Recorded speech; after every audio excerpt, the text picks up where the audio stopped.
Good afternoon all of you. मैं माधुरी welcome करती हूँ आपका एमडी लॉ क्लासेस में।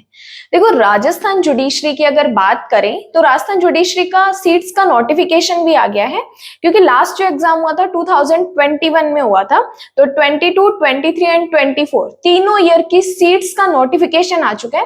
टोटल 222 सीट्स आई है। तो अब मैं बात करती हूँ कि राजस्थान जुडिशरी में जो राजस्थान का एकमात्र लोकल एक्ट है जो इस जुडिशरी में आता है, कौन सा है?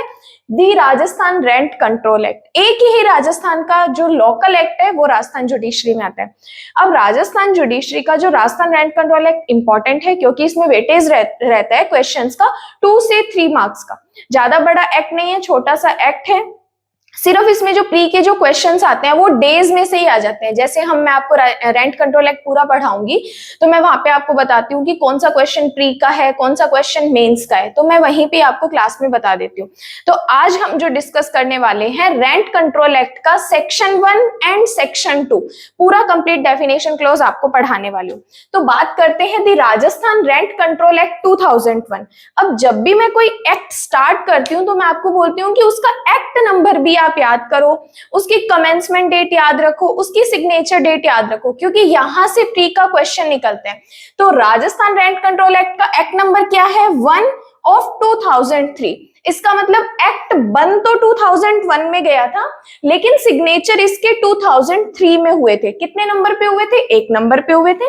तो एक्ट नंबर क्या हुआ? 1 और 2003। सिग्नेचर इसके 2003 में हुए थे। अब बात करते हैं सेक्शन 1। देखो, सेक्शन 1 कहता है short title, extent and commencement, संक्षिप्त नाम, प्रसार और इसकी प्रवर्तन की तिथि। यहां पर एक्सटेंट को प्रसार बोला है या आप विस्तार भी बोल सकते हो, कोई दिक्कत नहीं है। शॉर्ट टाइटल, संक्षिप्त नाम इसका क्या है? राजस्थान रेंट कंट्रोल एक्ट 2001 या राजस्थान किराया नियंत्रण अधिनियम 2001। इसका एक्सटेंट कहां पर है? अब ये राजस्थान का लोकल एक्ट है तो ये राजस्थान के एरिया पर ही एप्लीकेबल होगा। तो इसका एक्सटेंट कहां पर होगा? होल ऑफ राजस्थान पर, संपूर्ण राजस्थान पर इसका इफेक्ट रहेगा।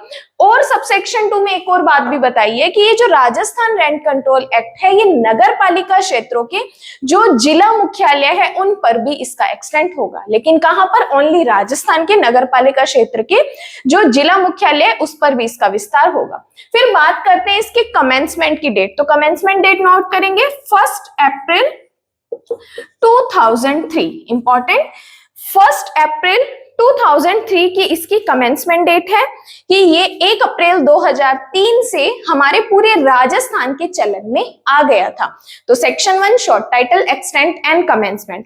अब बात करते हैं सेक्शन 2 की। देखो, सेक्शन 2 इंपॉर्टेंट है, डेफिनेशन क्लॉज। हर एक्ट का सेक्शन 2 इंपॉर्टेंट होता है। क्यों? क्योंकि पूरे एक्ट में जो हम आगे इतने हाई वर्ड्स पढ़ते हैं उनका मतलब हमें कहां से पता चलेगा? उनका मतलब हमें उस डेफिनेशन क्लॉज से पता चल जाता है। तो सेक्शन 2 है हमारा परिभाषाएं। देखो, मैं आपको शॉर्ट में बताती जाऊंगी कि आपको इसको याद कैसे रखना है। इसमें टोटल 10 डेफिनेशंस दे रखी है, ए से लेके जे तक डेफिनेशन दे रखी है, लेकिन एक डेफिनेशन एफ ए बीच में जोड़ी गई थी, क्योंकि राजस्थान रेंट कंट्रोल एक्ट में 2017 में एक मेजर अमेंडमेंट हुआ था जिसमें रेंट अथॉरिटी के प्रोविजंस ऐड किए गए थे। एक चैप्टर 5 ए भी ऐड किया गया था और सेक्शंस 22 ए बी ये भी ऐड किए गए थे कि रेंट अथॉरिटी के बारे में। तो एक डेफिनेशन टोटल वैसे 11 है और अगर वैसे काउंट करोगे तो आपको 10 डेफिनेशंस मिलेंगी। तो सबसे पहली डेफिनेशन जो हमारी आती है वो आती है सुख सुविधाएं। सुख सुविधाएं। देखो, हम पढ़ क्या रहे हैं? रेंट कंट्रोल एक्ट पढ़ रहे हैं। रेंट कंट्रोल एक्ट मतलब कि अगर हम राजस्थान के अंदर या तो घर किराए पर ले रहे हैं या अपना घर किसी को किराए पर दे रहे हैं तो हम क्या करते हैं? एक रेंट एग्रीमेंट को फॉलो करते हैं जो कि हमें रेंट कंट्रोल एक्ट बताता है। तो जब हम कोई घर किराए पर ले रहे हैं, किराए पर दे रहे हैं, तो या तो हम ले रहे हैं तो हम किराएदार, या हम दे रहे हैं तो हम भूस्वामी मतलब लैंडलॉर्ड। तो जब हम घर किराए पर लेते हैं तो हम क्या क्या घर के अंदर एमिनिटीज देखते हैं? सुख सुविधाएं देखते हैं। तो ए हमें बोलता है सुख सुविधाएं। देखो, जब आप कोई घर लेते हो तो उसमें क्या क्या सुख सुविधाएं देखोगे? कि क्या उसमें वाटर की, क्या उसमें इलेक्ट्रिसिटी की सप्लाई अच्छे से हो रही है या नहीं हो रही, आवागमन के रास्ते कौन से हैं, सीढ़ियां है या नहीं, टेलीविजन के बारे में सर्विसेज है या नहीं, टीवी केबल्स की सर्विसेज है या नहीं, है ना, सफाई स्वच्छताएं है या नहीं, नेचुरल प्रकाश है या नहीं। तो ये सारी सुख सुविधाएं एक टेनेंट जब घर किराए पर लेता है तब देखता है। तो सुख सुविधाएं में हम क्या पढ़ रहे हैं, सुख सुविधाएं का मतलब होता है कि जल या प्रकाश का, जल या विद्युत का प्रदाय है या नहीं, मतलब जल या विद्युत का प्रदाय है या नहीं, सप्लाई है या नहीं, और क्या देखोगे आप, और आप देखोगे आवागमन के रास्ते सही है या नहीं, और क्या देखोगे आप, उसमें देखोगे सीढ़ियां वगैरह, सीढ़ियों की सुख सुविधाएं है या नहीं, और आप देखोगे कि टेलीविजन की सुविधाएं है या नहीं। और मेरे हिसाब से अब जो टेनेंट्स जो है किराए पर लेते हैं वो देखते हैं वाईफाई की सुविधा है या नहीं। तो सुख सुविधाओं में हमारी ये सब चीजें आती है।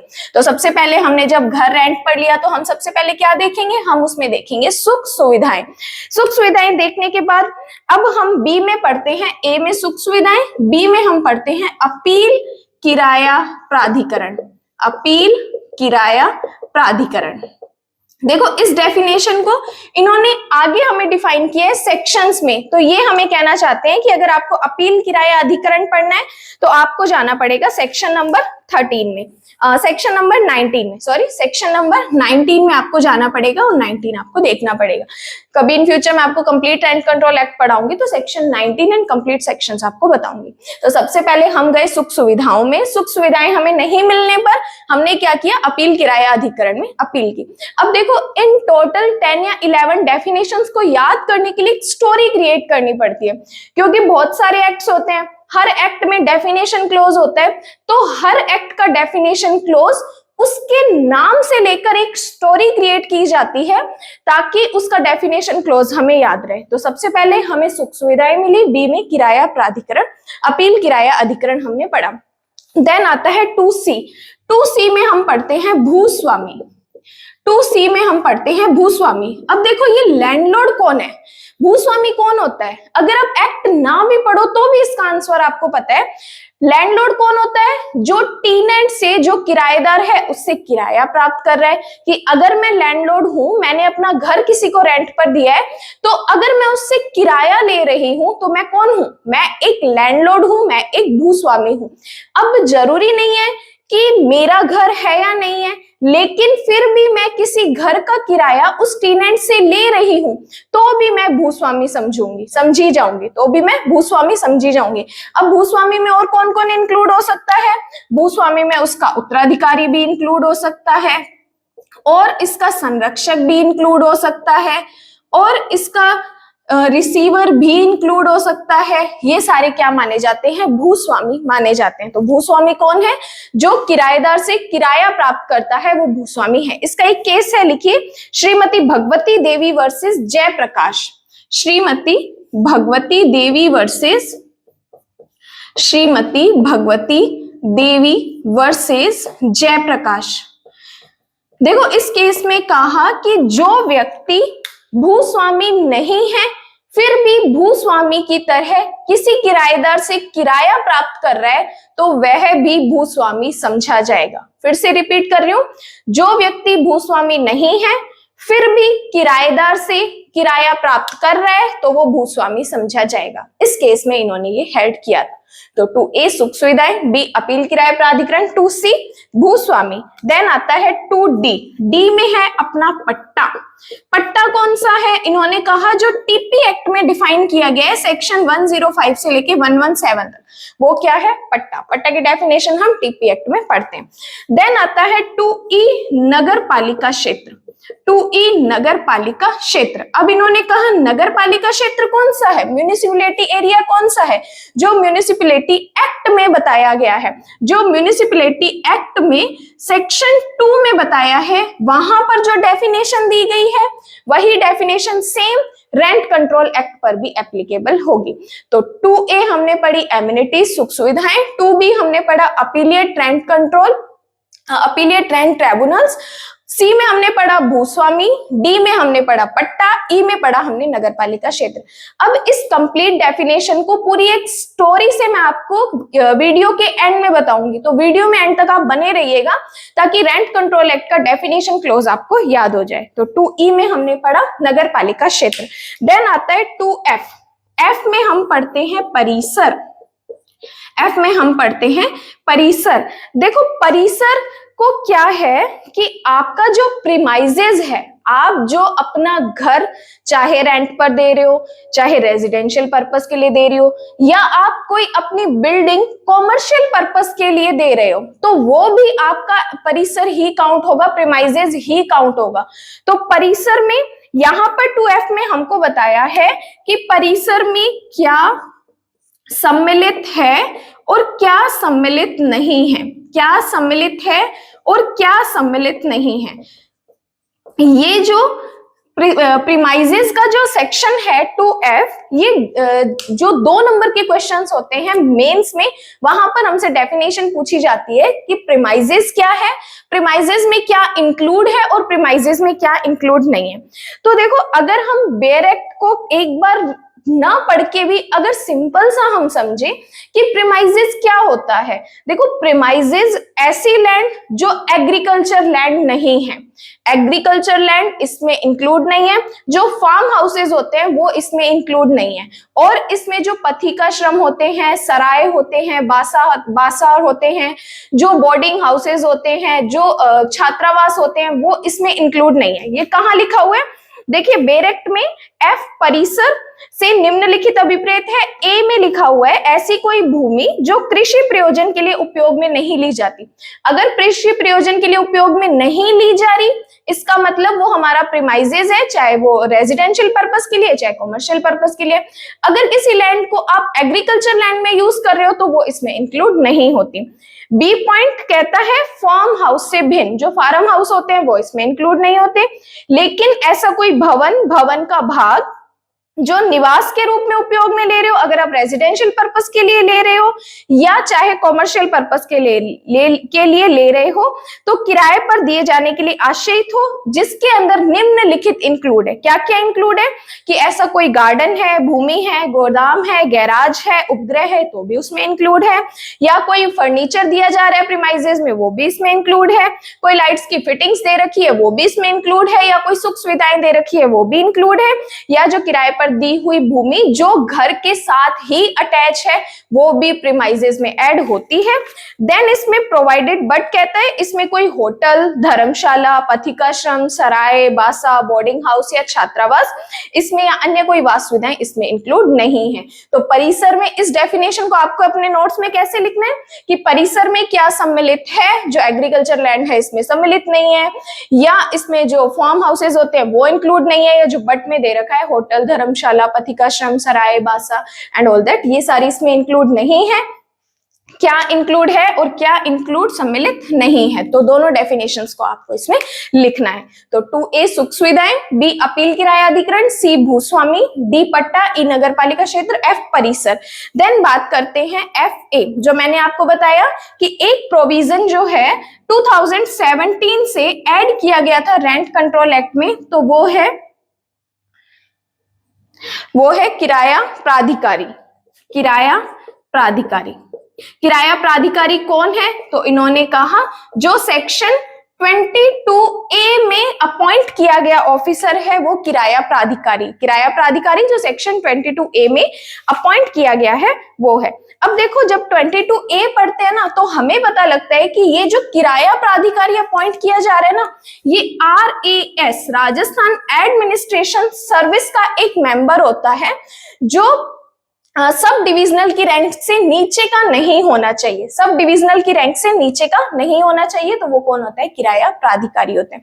देन हम बात करते हैं FG। G है हमारा किराया प्राधिकरण, किराया अधिकरण, रेंट ट्रिब्यूनल। किराया अधिकरण कौन सा है? जो सेक्शन 13 में दिया गया है। वेयर एक्ट में लिखा हुआ है कि से धारा 13 के अधीन पारित किराया अधिकरण अभिप्रेत है।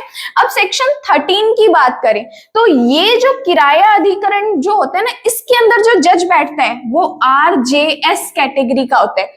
आरजेएस कैटेगरी में भी ये सीनियर डिवीजन कैटेगरी का होना चाहिए, वरिष्ठ होना चाहिए, ठीक है। आरजेएस कैटेगरी का होता है और ये सीनियर डिवीजन रैंक का होना चाहिए, जो कि किराया अधिकरण में अपॉइंट किया जाता है। तो 2FA में हमने पढ़ा किराया प्राधिकारी, जी में पढ़ा हमने किराया अधिकरण। अब बात करते हैं एच वाली डेफिनेशन इंपॉर्टेंट है। ये हमें बताता है कि वरिष्ठ नागरिक कौन होता है। ये वरिष्ठ नागरिक का बहुत अच्छा रोल है, क्योंकि जब भूस्वामी अपने घर का तुरंत कब्जा प्राप्त करना चाहता है तो कुछ एक कंडीशंस बताई गई है कि जो लैंडलॉर्ड है वो इन कंडीशन में अपना घर जो है तुरंत प्राप्त कर सकता है, उसका कब्जा प्राप्त कर सकता है, जिसमें एक पॉइंट सीनियर सिटीजन का भी है, वरिष्ठ नागरिक का भी है। तो वरिष्ठ नागरिक कौन है? जो 65 वर्ष की आयु का है या उससे ऊपर का जो है, उससे ऊपर की आयु का कौन माना जाएगा? वरिष्ठ नागरिक माना जाएगा। तो हमने एच में पढ़ा वरिष्ठ नागरिक। अब हम बात करते हैं आई किराएदार की। मैं एक बार इस कंप्लीट बोर्ड को साफ नहीं कर रही, क्योंकि लास्ट में जो मैं आपको एक स्टोरी बताऊंगी ताकि वो कंप्लीट आपको याद हो जाए एक बार सुनने में ही। देन हम बात करते हैं HI। आई है हमारा टीनेंट, इंपॉर्टेंट, क्योंकि हम रेंट कंट्रोल एक्ट पढ़ रहे हैं।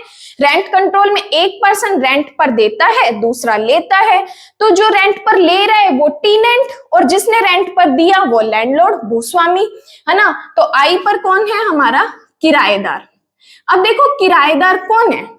जो परिसर को किराए पर ले रहा है या किसी परिसर का किराया दे रहा है वो टीनेंट है। और अगर मान लो कि ये किराएदार है, इसकी मृत्यु हो जाती है, तो मृत्यु के बाद भी जो इसके उत्तराधिकारी है, चाहे पति है, पत्नी है, पुत्र है, पुत्री है, माता है, पिता है, वो भी क्या कर रहे हैं? अगर उस भवन को एज ए किराए पर यूज कर रहे हैं तो वो भी क्या माने जाते हैं? वो भी टीनेंट ही माने जाते हैं। चाहे टीनेंट ने रेजिडेंशियल पर्पस के लिए लिया है, चाहे कॉमर्शियल पर्पस के लिए लिया है। अगर रेजिडेंशियल पर्पस के लिए लिया है और किराएदार मर जाता है तो उसके उत्तराधिकारी अगर यूज कर रहे हैं तो वो भी किराएदार माने जाएंगे। या अगर उसने कॉमर्शियल पर्पस के लिए लिया है और वो खुद मर जाता है तो उसके उत्तराधिकारी जितने भी है वो यूज कर रहे हैं तो वो भी टीनेंट माने जाएंगे, वो भी टीनेंट माने जाएंगे। तो मैंने क्या क्या आपको बताया कि टीनेंट कौन है? जो किसी परिसर का किराया दे रहा है, और किराएदार वो भी है जिसके अगेंस्ट अगर बेदखली का आदेश दिया गया है, उसके बावजूद भी अगर किसी परिसर को कब्जा बनाए रख रहा है तो वो भी किराएदार समझा जाएगा। तो 2I में 4 पॉइंट्स मैंने आपको बताए किराएदार कौन है। ये डेफिनेशन आपको सिर्फ ऐसे ही याद रख सकते हैं 2I। देन बात करते हैं जे में बात करते हैं हम अधिकरण की, ट्राइब्यूनल्स की।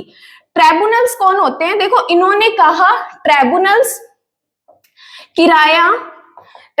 में किराया अधिकरण भी इंक्लूड है और अपील किराया अधिकरण भी इंक्लूड है, और अपील किराया अधिकरण भी इंक्लूड है। अपील किराया अधिकरण भी इंक्लूड है। अधिकरण में प्री का क्वेश्चन है, ट्राइब्यूनल्स में क्या इंक्लूड है? किराया अधिकरण भी इंक्लूड है और अपील किराया अधिकरण भी इंक्लूड है। तो टोटली हमारी डेफिनेशंस 1 2 3 4 5 6 7 8 9 10 एंड 11, जो कि मैंने आपको स्टार्टिंग में 10 कहा था तो एक डेफिनेशन बीच में जोड़ी गई है FA, तो टोटल हमारी 11 डेफिनेशंस होती है। तो इन डेफिनेशंस को अगर आपने एक बार समझ लिया तो 5 to 7 मिनट्स के अंदर आप इस डेफिनेशन को डेली रिवाइज कर सकते हैं। कैसे? अब देखो, हमने रेंट कंट्रोल एक्ट पढ़ रहे हैं, रेंट पर घर ले रहे हैं, तो सबसे पहले हम क्या देखेंगे? सुख सुविधाएं देखेंगे।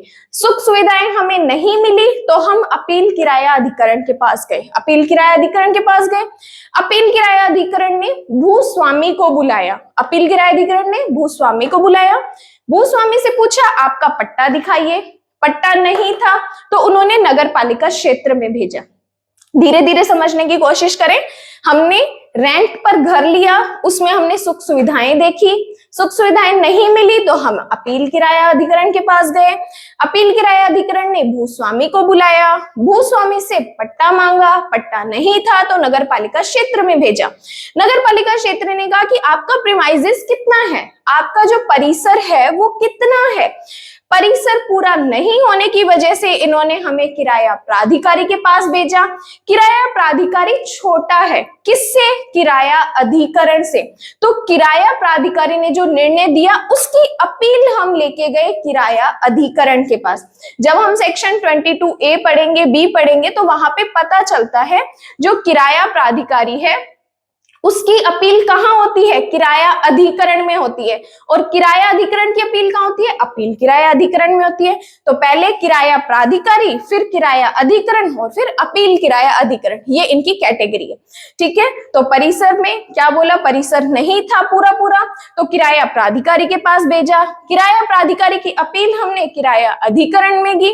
किराया अधिकरण में पता चला भाई ये तो जो भूस्वामी है वो सीनियर सिटीजन है, वरिष्ठ नागरिक है। वरिष्ठ नागरिक होने के बाद फिर किराया अधिकरण ने क्या किया? किराएदार को बुलाया। क्यों बुलाया? क्योंकि उन्होंने बताया कि भाई तुम्हारा लैंडलॉर्ड तो भूस्वामी है, ये अपना घर सही खाली करवाना चाह रहा है। देन किराएदार को बुलाया और किराएदार ने क्या किया? फिर से अधिकरण के पास गया जिसमें किराया अधिकरण और अपील किराया अधिकरण दोनों है। तो ये एक छोटी सी स्टोरी की वजह से आप कंप्लीट अपनी 11 डेफिनेशंस को याद कर सकते हैं। ये स्टोरी सिर्फ उन स्टूडेंट्स के लिए जिनको ABC से डेफिनेशन से याद नहीं होती, तो ये नोट्स में अपनी स्टोरी लिख भी सकते हो और इनको 2-3 बार रिवाइज करोगे तो आपको याद हो जाएगी। तो अगर ये वीडियो आपको हेल्पफुल लगी हो तो अपने फ्रेंड्स के साथ शेयर कीजिए, लाइक कीजिए, सब्सक्राइब कर दीजिए and thank you so much.